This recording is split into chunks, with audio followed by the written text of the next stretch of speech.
بعض لوگوں نے یہ بھی سوال پوچھا کیا قرآن کریم میں 5 نمازوں کے وقت کا ذکر بھی موجود ہے؟ یہی سوال ایک مرتبہ سلطان المفسرین حضرت عبداللہ ابن عباس رضی اللہ تعالیٰ عنہما سے پوچھا گیا. کسی نے عرض کی کیا قرآن کریم میں 5 نمازوں کے وقت بیان کیے گئے ہیں؟ فرمایا ہاں، قرآن کریم کی 2 آیات میں 5 کی 5 نمازوں کے وقت جمع کر دیے گئے ہیں.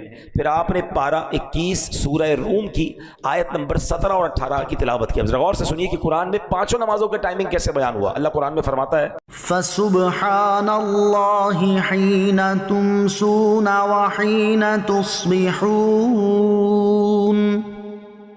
وَلَهُ الْحَمْدُ فِي السَّمَاوَاتِ وَالْأَرْضِ وَعَشِيًّا وَحِينَ تُظْهِرُونَ. آسان ترجمہ قرآن کنز العرفان. تو اللہ کی پاکی بیان کرو جب شام کرو اور جب صبح کرو، اور اسی کے لیے تعریف ہے آسمانوں اور زمین میں، اور اس وقت جب دن کا کچھ حصہ باقی ہو اور جب تم دوپہر کرو.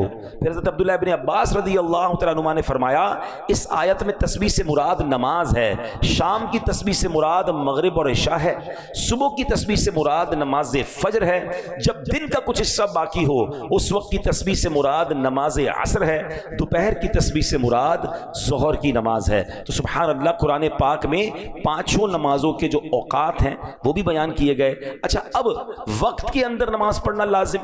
ایک بھی نماز کا گزار دینا یعنی قضا کر دینا بہت سخت گناہ ہے. بندے کو کیسی مجبوری ہو، جب تک شریعت اجازت نہ دے نماز کو اس کے وقت سے ہٹانا.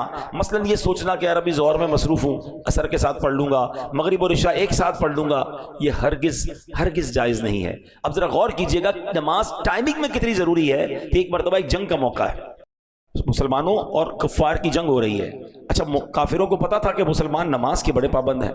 عصر کی نماز کا وقت ہونے والا تھا. انہوں نے پلان کیا کہ جب یہ عصر پڑھیں گے نا ہم اسی وقت اٹیک کر دیں گے ان پر.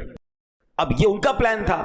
اللہ کریم نے حضرت جبریل علیہ السلام کو بھیجا، اور سبحان اللہ، اللہ نے کیا خوبصورت طریقہ ارشاد فرمایا. قرآن میں 5ویں سپارے کی آیتیں نازل ہوئیں، اس میں اللہ پاک نے نماز خوف کا طریقہ ارشاد فرمایا، تاکہ جب ایسا معاملہ آ جائے کہ تم 2 گروہ میں بٹ جاؤ اور ایک گروہ جماعت میں شامل ہو، امام کے ساتھ 1 رکعت پڑھے، جو دوسرا گروپ ہے دشمن کے مقابلے میں رہے، پھر پہلا گروہ دشمن کے مقابلے میں آ جائے، دوسرا امام کے ساتھ جماعت میں شامل ہو. یہ ایک پورا طریقہ ہے جو قرآن پاک میں تفصیل کے ساتھ بیان کیا گیا. اب یہاں اندازہ لگائیں کہ نماز کو وقت کے اندر پڑھنا کتنا ضروری ہے.